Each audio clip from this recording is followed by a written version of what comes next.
Good morning student. कैसे हैं आप लोग?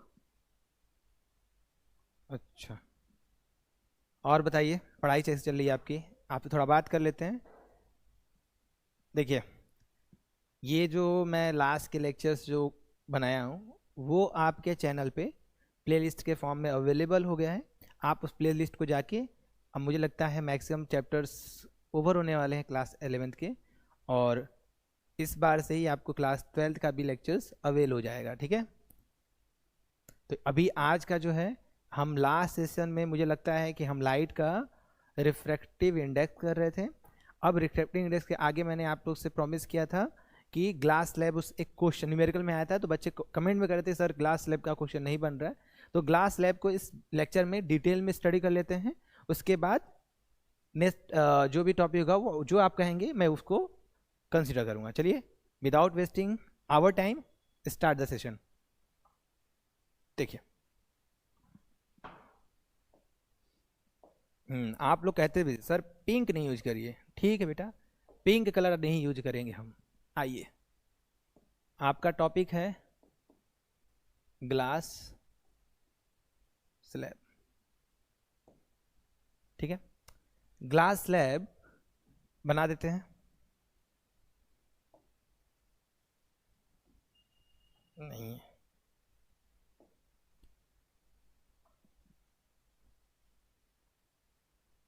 ये क्या यहाँ से आ गया?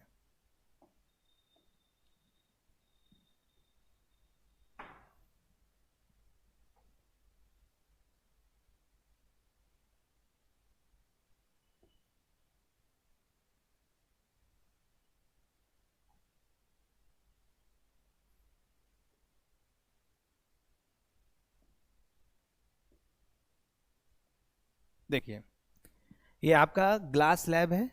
ग्लास स्लैब में आपके कितने सरफेसेस हैं? 6 सरफेस हैं। फर्स्ट, ये, second, third, fourth, back side and front side. ठीक है, 6 सरफेसेस हैं।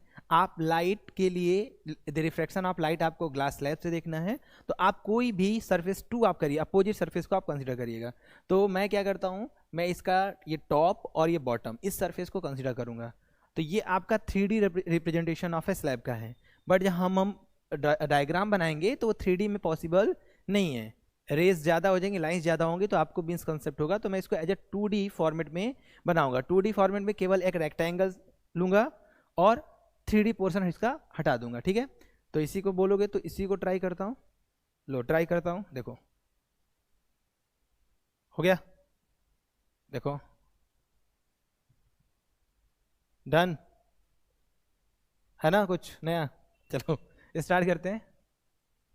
ये आपका लिया है, तो अब मैं इसमें कलर जो चूज कर लेता हूँ, रेड कर लेता हूँ। रेड दिखता है, रेड विजिबल होगा।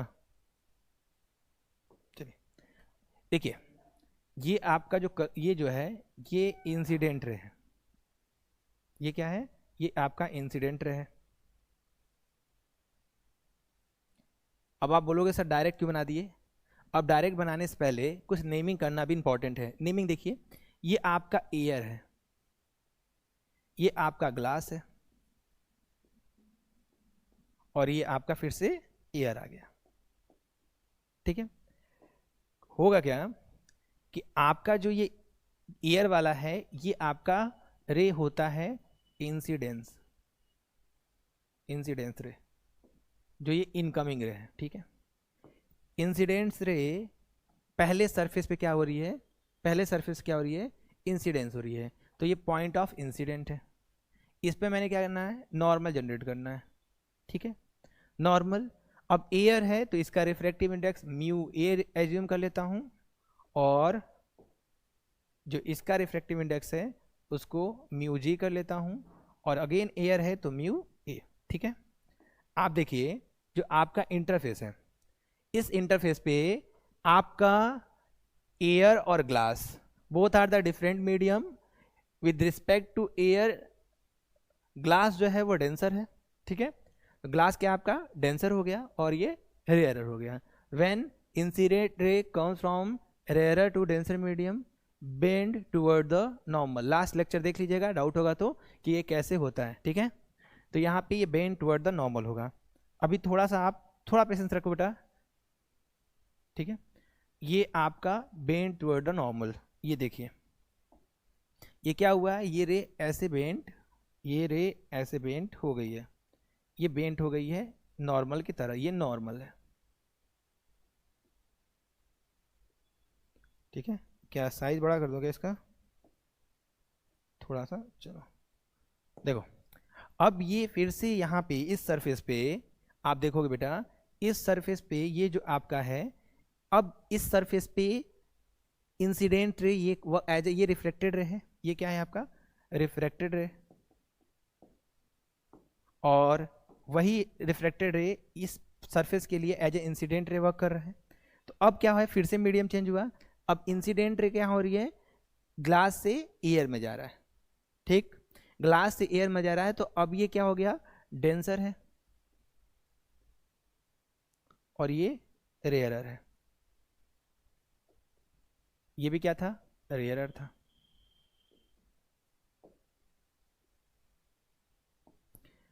अब यहां पे आप नॉर्मल जनरेट करिए, नॉर्मल जनरेट कर रहा हूं,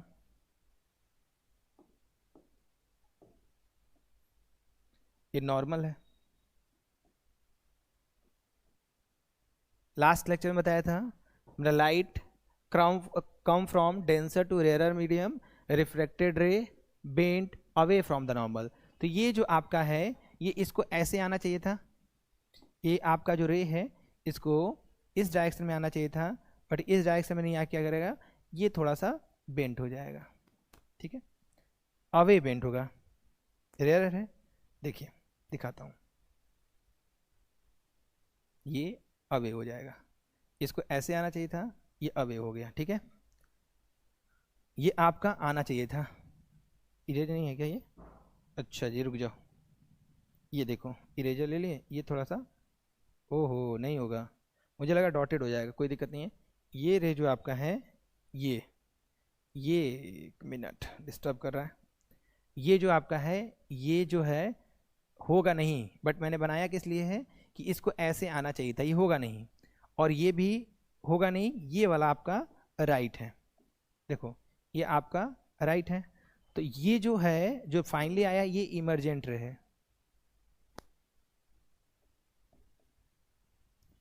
जब आपका इंसिडेंट रे दोनों सरफेस को क्रॉस करता हुआ डिफ्रेक्शन के थ्रू जब लास्ट सरफेस को क्रॉस करके एयर में आएगा, तो वो रे क्या हो जाएगी, इमरजेंट रे।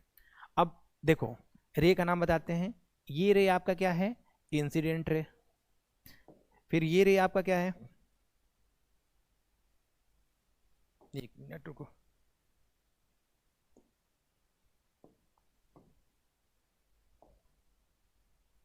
देखिए ये रे आपका क्या है, ये रिफ्लेक्टेड रे है, और ये वाला जो रे है ये आपका इमरजेंट रे है। आप बोलोगे सर ये आप लाइन क्यों बनाए हो, ये लाइन मैं इसलिए बनाया हूँ कि आप ये जो था ये होना चाहिए था क्या, ये इंसिडेंट रे है, इंसिडेंट रे इमरजेंट रे के पैरेलल है, क्या है, पैरेलल है। तो पैरेलल रे जो होने का मीनिंग क्या हुआ कि इंसिडेंट रे इमरजेंट रे के हमेशा क्या होगा, पैरेलल होगा, ये क्या है, पैरेलल। तो पैरेलल की वजह से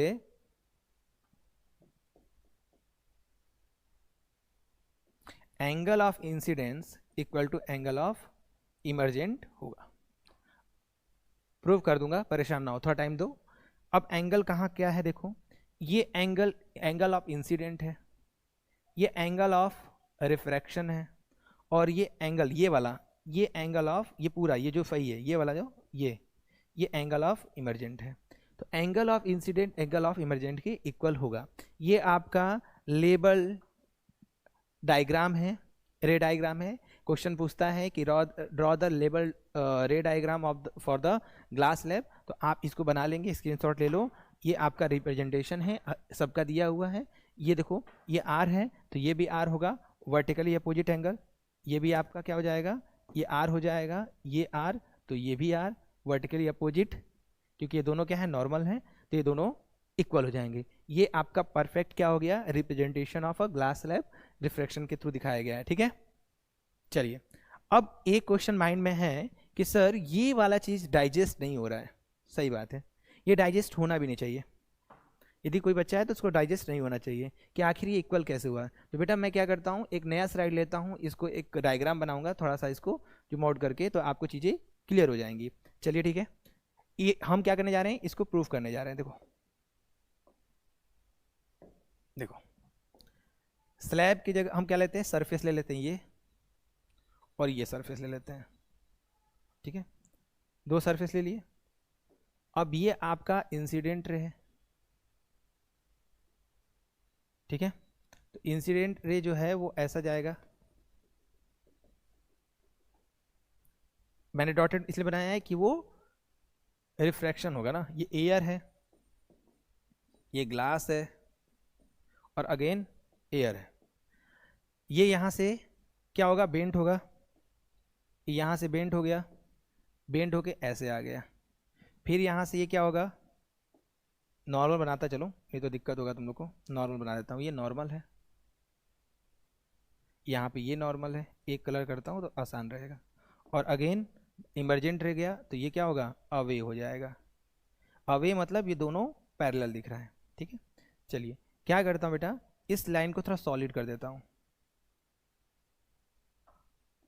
समझाने के लिए, ये लाइन को सॉलिड कर देता हूँ। ठीक है, इसको भी सॉलिड कर देता हूँ।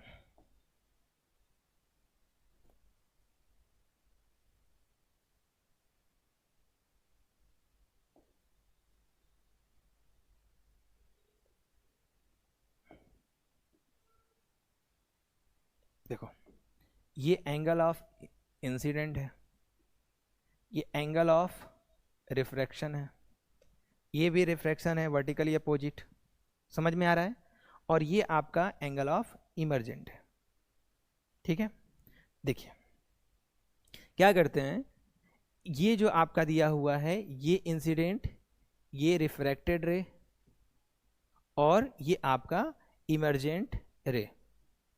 मैं क्या करता हूँ, इससे परपेंडिकुलर ड्रॉ कर देते हैं। क्या करते हैं, इससे परपेंडिकुलर लाइन एक ड्रॉ करते हैं, ये वाली ले लो,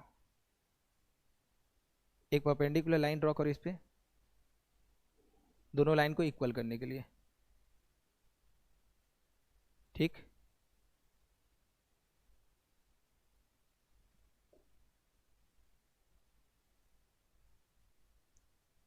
ठीक है, अब देखिए, अब मैथ स्टार्ट होने जा रहा है, ध्यान देना, जिनको नहीं आएगा बताना तो रिपीट करूंगा।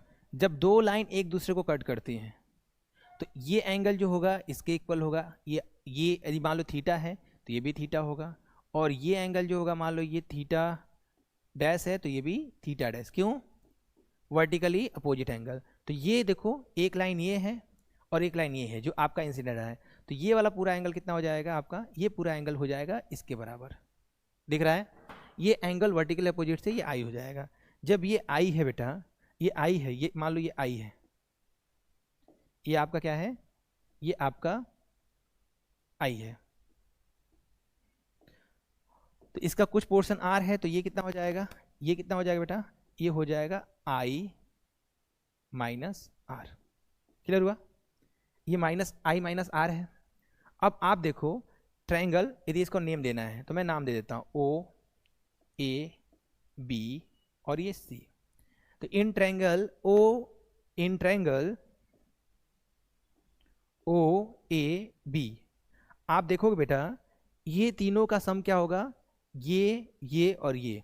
तो हम इसको, इस एंगल को थोड़ी देर के लिए क्या मान लेते हैं, एक्स मान लेते हैं। देखो लिखते हैं, sum of interior angles of any triangle equal to 180। तो हो जाएगा आपका आई माइनस आर प्लस ये R plus X plus 90 degree, ये हो जाएगा आपका 180 डिग्री। अब इसको जब सॉल्व करोगे, इसको सॉल्व करने के लिए करोगे तो क्या हो जाएगा आपका पापा, जब इसको सॉल्व करेंगे तो ये आपका क्या हो जाएगा, देखो आर प्लस एक्स, और ये 90 उधर जाएगा तो ट्रांसपोज होकर माइनस हो जाएगा 90, आर से आर कैंसिल आउट। ठीक, इधर देखो, ये हटा देते हैं, यहाँ पे I plus X equal to 90 degree. तो x की वैल्यू जो हो जाएगी बेटा वो हो जाएगी, जो x की वैल्यू हो जाएगी देखो इधर 90 माइनस आई। ठीक है, आप देखो इसमें जो ये आपका x आ गया है वो कितना आ गया बेटा, वो आ गया 90 माइनस आई। मैं चाहता तो मैं आराम से इसको इजीली यहाँ पे कराता कि बेटा ये 90 है, ये दोनों का 90 सम होगा, ये r है, ये तो हो जाता, बट आपको चीज़ें समझ में नहीं आती तो मैंने उसके लिए ये चीज़ आपको बता दी है, आप इसको देख के समझ जाइए। अभी क्लियर नहीं हुआ है, अभी कंफर्म नहीं हुआ है, इसको कराता हूँ कि कैसे ये होगा। ये x आ गया, अब आपको i और इसमें निकालना रिलेशन ना। आप देखिए बेटा इधर देखिए, ये जो लाइन आ रहा है ये वाला लाइन कहाँ गया भाई, ये वाला देखिएगा, ये नॉर्मल, कौन सा, ये नॉर्मल। इस नॉर्मल को देखिए आप, ये नॉर्मल है, इस नॉर्मल पे कितने एंगल्स हैं, एक एंगल ये है आपका, ये एंगल है, ये एंगल है, ठीक है, ठीक है, ये एंगल है। इन सबको मिला के क्या कर सकते हैं, मेरे पास x आ चुका है, i निकालना है। ठीक है, चलिए ये 90 है और ये लाइन भी क्या है, इसके पैरेलल है। तो ये लाइन, सॉरी ये देखिए ये वाला कंसेप्ट लगाइए, ये ज़्यादा इजी पड़ेगा, जो इजी पड़ेगा वो करा देता हूँ। यदि ये 90 है तो बेटा मुझे लगता है कि आपको समझ में आ रहा होगा कि ये भी आपका क्या होगा, ये दोनों पैरेलल लाइन है तो ये वाला भी क्या होगा 90 होगा, ये 90 होगा। ठीक है, कैसे, vertical alternate alternate interior angle बोल सकते हैं, दो लाइन के अंदर है और अपोजिट साइड में है तो ये दोनों एंगल आपस में होंगे 90 डिग्री होगा। ठीक है, ये 90 हो गया, ये एंगल 90 है और हमें ये निकालना है तो सबको ऐड कर दो फॉर इस नॉर्मल के लिए। देखो इस नॉर्मल पे ये एंगल है, ये 90 मिल गया और ये ई हो गया, तीनों का सम क्या होगा 180। क्यों, स्ट्रेट लाइन, जब आपका स्ट्रेट लाइन होता है, स्ट्रेट लाइन पे कोई भी एंगल है, स्ट्रेट लाइन पे कोई एंगल, उसका सम क्या होगा 180। तो देखिए स्ट्रेट लाइन दिख रहा है, ये देखो ग्रीन वाला लाइन, इस पे x है ये, और ये 90 हो गया किससे, अल्टरनेट इंटीरियर एंगल, और ये e हो गया और ये सबका सम 180। क्लियर, देख लो, देख लो एक बार आप लोग, देखो यहाँ पे ये चीज़ें क्लियर हो रही हैं। देखिए अब इसको सॉल्व जब करेंगे, इसको सॉल्व करेंगे तो i की वैल्यू क्या आई बेटा, i की वैल्यू कहीं निकाले हैं, i की वैल्यू यहाँ आई है, ये वैल्यू यहाँ पुट कर देते हैं। तो i की वैल्यू पुट करोगे तो 90 minus I plus 90 plus E equal to 180 degree. ठीक है, सिंप्लीफाई करोगे तो ये हो जाएगा 90 minus 90 minus I plus 90 plus E equal to 180 degree. ये 90 180 और उधर 180, ये कट जाएगा तो ये बच जाएगा minus I plus E equal to 0। बेटा देखो एक चीज़ बता दो, पहले ध्यान सुनो, कुछ बच्चे हैं ना बेटा इतने भी वीक नहीं हो कि आपको ये चीज़ समझ में नहीं आएंगी। 90 प्लस 90 180 ट्रांसपोज करोगे, प्लस है तो जाके माइनस हो जाएगा, 0 हो जाएगा। बेटा इतना तो करो, नहीं तो अदरवाइज आपके पास टाइम कम पड़ेगा पेपर में, फिर कहोगे सर पेपर लेंदी था। पेपर लेंदी वेंदी नहीं होता है, तुम्हारा दिमाग जो है ना वो हो गया भोथर। भोथर क्या होता है, उसका अलग लेक्चर लेंगे, पढ़ाई करो।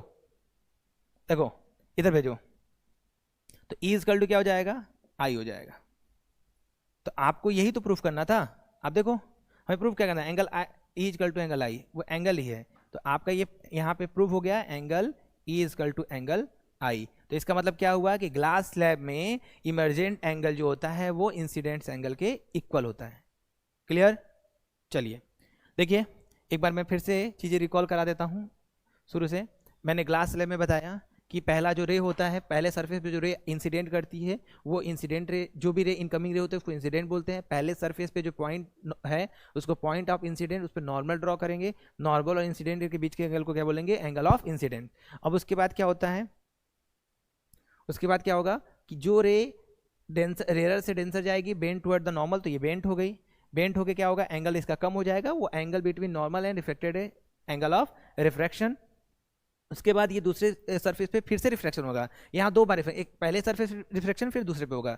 जब यहाँ आएंगे तो ये डेंसर मीडियम, ये रेयर मीडियम, डेंसर मीडियम से रेयर जाएंगे, bent away the normal, bent away the normal हुआ। ये वाला जो है आपका ये नहीं है, आपका जो रियल में ये आपका रे नहीं था, रे आपका ये था जो हम बनाए हैं, ये आपका जो है बाहर आया है, यही रे क्या हो जाएगा, इमरजेंट रे हो जाएगा। ये रे जो होगा ये आपका, ये रे जो है ये आपका इमरजेंट रे, ये रे आपका इमरजेंट रे हो जाएगा।